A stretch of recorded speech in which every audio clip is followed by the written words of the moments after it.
Well, hello and welcome to our very first edition of what we are calling Welcome to Behind the Olympia Curtain. My name is Amy Lillard. I am the Executive Director of Washington Filmworks and WhipSmart. And just to give you some context, Behind the Olympia Curtain is our weekly streaming update all about the legislative session. It promises to be 20 minutes or less, so we won't take a lot of your time. And we're going to give you the breaking news coming out of Olympia. We're going to often have special guests like we are this evening. And we're going to give you specific ways that you can participate in the 2022 Keep Film and Walk campaign. I just want to very publicly thank the Film Leadership Council, the advisory board to Washington Filmworks. This was actually their idea that we do these kind of check-ins every week. So thanks for that. We're happy to be doing it and communicating with you on the regular basis. And just before we jump in, we have been working on this effort for what feels like a very long time now. And I have to say, we continue to be very encouraged by the conversations that we have been having. I would even go so far as to say we have much more traction and much more momentum than we've ever had before. But as we move into the legislative session, which does begin on Monday, it's really about this community pushing this past the finish line. So we're going to make it easy for you to do, but we're going to ask you to stay engaged with this process all the way for the next 60 days. So session ends officially on March 10th. Fingers crossed that they don't go long. But again, we're going to make it easy to engage, and we just really need you to participate and be part of this process. So with that, to kick off the 2022 campaign, our first session tonight is about, we're going to give you a basic overview of the legislative session. We're going to talk a lot about what is actually in the bill and, again, how you can get involved with the campaign. I'm delighted to have our very first special guest here and welcome Becky Bogard. Becky has a very, very long history with Washington Filmworks. She actually hired me many, many moons ago. She has been a board member at Washington Filmworks, a board chair at Washington Filmworks, and now is our contract lobbyist. She is wicked smart, super powerful, which she wouldn't want me to say, but I have to say. No. And I think the most important thing, very, very passionate about the work that we do. So she's like a great asset to this campaign. And welcome, Becky.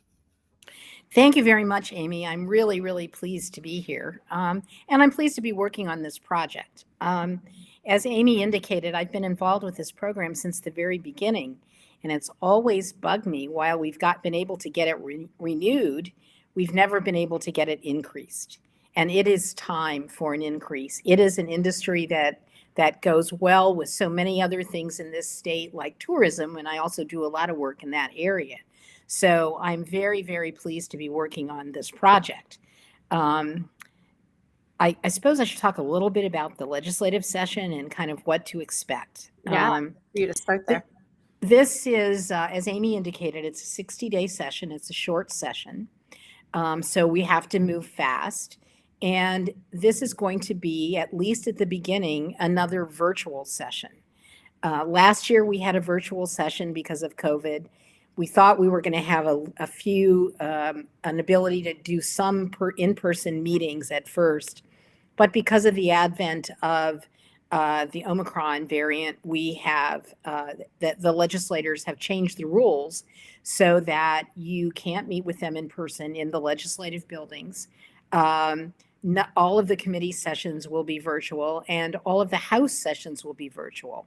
The Senate has a little bit of a modification. They will allow 15 members on the floor, but no one in the audiences, in the galleries and so forth. So make sure you have marked www.tvw.org, because everything you need will be found there. Committee hearings, sessions on the floor, and so forth. So the TVW is an incredible resource. They record every committee hearing. They archive it almost immediately. So if you miss it, you can go look at it. And it's just a really, really great resource. It's kind of interesting. When TVW was first founded, they had a motto, Their motto was "Dare to be boring." But I have to tell you that the pandemic has made it anything but boring and very much a necessity. I'm not kidding. I mean, we at Washington Filmworks are like riveted by the TVW during sessions. So as much as we dare to be boring, as you say, I mean, we actually use it. It's an incredible Oh, resource. Yeah. I mean, my colleagues, my lobbyist colleagues have 2 or 3 screens going at one time because they have to watch different committee meetings. Mhm. So I want to talk a little bit about how the session operates. So when you start getting messages about this is coming up or that's coming up, you'll know what it means. The legislature operates by a series of cutoffs and by certain dates, and I will make sure Amy has them and can put them on the website. Certain things have to happen to bills that you're trying to get passed. And I would just say that it's a lot harder to get a bill passed than it is to stop a bill. So we have quite an effort in front of us. The first cutoff is when bills need to be out of their substantive committee, then there are bills that need to be out of their out of the fiscal committees, and eventually, of course, the very last day of the session on the 10th of March, they have to be out of the House and the Senate and on the same version on its way to the governor. I think our legislation will, while these cutoffs are important, our legislation will probably not be subject to it because we impact the budget, and anything that impacts the budget is usually exempt from cutoffs. So, we'll make sure that we keep you up to date on those and on deadlines and who you need to contact and so forth as we go forward. I want to make it clear that all legislators in this endeavor are important, but there will be some that are more important than others because they serve on particular committees where this legislation will go. We have an idea about where it'll go, but we're not quite sure yet. We know. Go ahead. Go ahead. It's No, just it's a okay. really good opportunity to tell the community as well. Like as we move through this process, we were talking to our lobbying team the other day, and we're going to tell you how to sign in support of a bill for a hearing, right? So we're going to keep you up to date. But what will happen is we'll introduce a bill, it'll go to a committee, and you'll have an opportunity to influence the process by signing in support of the bill that we're trying to get passed. So right, and that part's very simple. I would also say. It's also simple to sign in to testify, but we would like to make sure that we have a reasonable amount of testimony. You get too many people testifying, they each get 45 seconds or a minute, and you really can't say very much. I think the lobby team will be working with Amy and Julie so that we have a representative group of people testifying from different parts of the state. We want to make sure that we reflect the DEI efforts of Washington Filmworks as we move forward. That's very important to many, many members and should be important to not only the community, but to many members of the legislature. So, but we do need to show support by having you sign in support. I think that's really important. It's actually one of the virtues of operating virtually is that you can have people sign in from all over the state, even outside of the state who think it's a good idea. So that's a really nice opportunity, I think, to kind of shift for what are they supporting. So I'd love to we have announced that Marcus Riccelli will have a bill in the House, and it is going to take the program to $20 million a year. But can you talk a little bit about the bill in general and what's in there? So the bill is an amendment to the existing program. And the way this program is structured, we have to amend the amount of money that can be raised by the B&O tax incentive. That's the first thing. And that is obviously the really big thing in there. But there are some other details. When the program was renewed about 3 years ago or 4 years ago, they lowered the limit. The legislature lowered the limit to for people who could contribute. So we turn to Washington Filmworks turns to a lot of corporations who have significant B&O tax liabilities. They had been limited to $1 million, and it was dropped back to $750,000. This legislation bumps it up again to $1 million, because if we are going to try to raise $20 million through the tax credit system, we needed to have that raised. And I don't think there'll be a lot of pushback on that.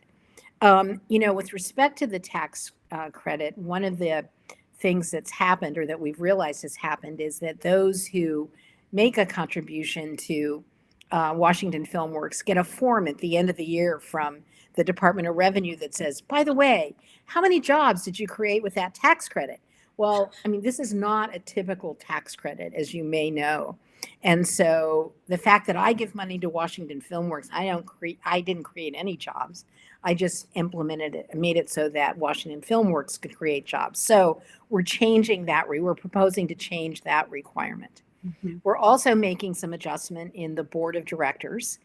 And the board of directors is probably, it's the same. It's going to expand a little bit, but it's not going to, it's going to have some different representations on it. There will still be people from the film industry.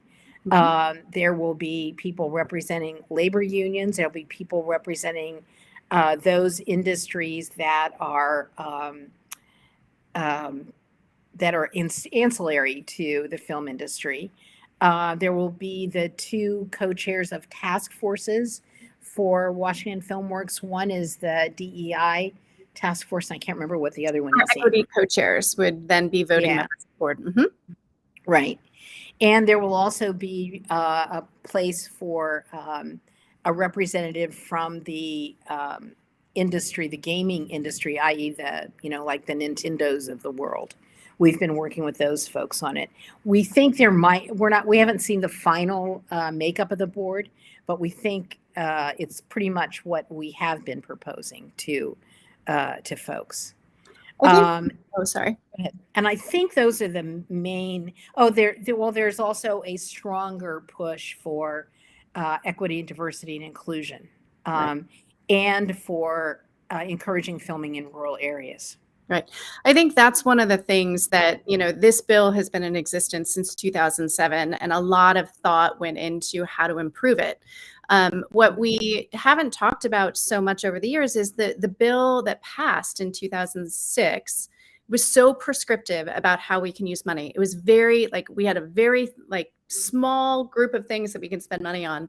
And we are really excited about the language that's in there right now that allows us to do workforce development, business development, career-connected learning, and supporting, people from marginalized communities.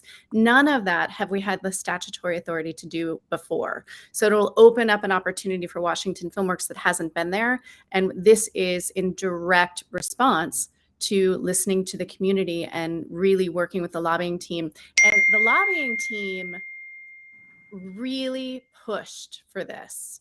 And so I just want to compliment them, making sure and finding language that we could get our elected officials on board with as well. So really excited about that. So with that, something that is really new this year, it's never happened in the 10 years that we've been down in Olympia with various bills, is that the program, the Motion Picture Competitiveness Program, that is the name of the program in the law, is in the governor's budget, which is never happened before, which we're very excited about. But Becky, shed some light on why that's important, why that we should be psyched about it, all that stuff. Well, it's important for a number of reasons. First of all, it shows his support of this program. So legislators understand that they're not going to go through a futile effort, passing a bill and having him veto it, because I need to get my pitch in here. Remember that it takes 50, 25, and 1 to make sure that something gets through. And the governor is that one. Governor Inslee has always been a big film supporter. So we went to him and to his policy people and said, can you somehow give a nod to this or whatever? The way they've put it in the budget is in the Department of Commerce budget. It may need to be modified some, but what it does do is it allows the department to testify in support of an increase in the program as a workforce issue, economic development, and not just it's all the reasons the program is good. And it gives the Department of Commerce and Lisa Brown in particular, who ironically was the original sponsor of the film bill, to come and testify in support of it. And I just want to give it up to Director Brown because, she was with us on set in Spokane this summer. She's a big fan, understands the economic impact, understands the opportunity here too. So she's really excited. I mean, the Department of Commerce is excited about the opportunity too. So. Well, I think she was more than instrumental in getting it in the governor's budget. It helped that we'd gone and talked to him and we talked to the people at OFM, but the fact that the director wanted it in there was I think in the end determinative. By the way, shout out also to her deputy, Chris Green, who is also on set. It's pretty amazing that we get an opportunity to bring those legislators or, state officials to those sets. And it just changes their perspective about the work that we do. Right. So just quickly, as you know, Becky, we have Film Day. Everyone mark your calendar for Film Day, which, as Becky suggested, will be virtual. It is scheduled for Wednesday, January 19th. You've been doing this for years. Why is getting the community, getting the industry involved important? And how do you suggest that they approach the conversations with their elected officials? So it's important because it's not just the organization Washington Filmworks that wants this legislation. And massive participation in Film Day suggests the kinds of jobs, the number of people involved, how important this is. So, for instance, some of you have stories to tell, and this is what you need to do on Film Day, is tell your story. This industry kind of, when they closed the film office, kind of shut down for a while, and people left and they went to Los Angeles and they went to other places. But they really wanted to come back here. They didn't want to live in LA. They wanted to be here.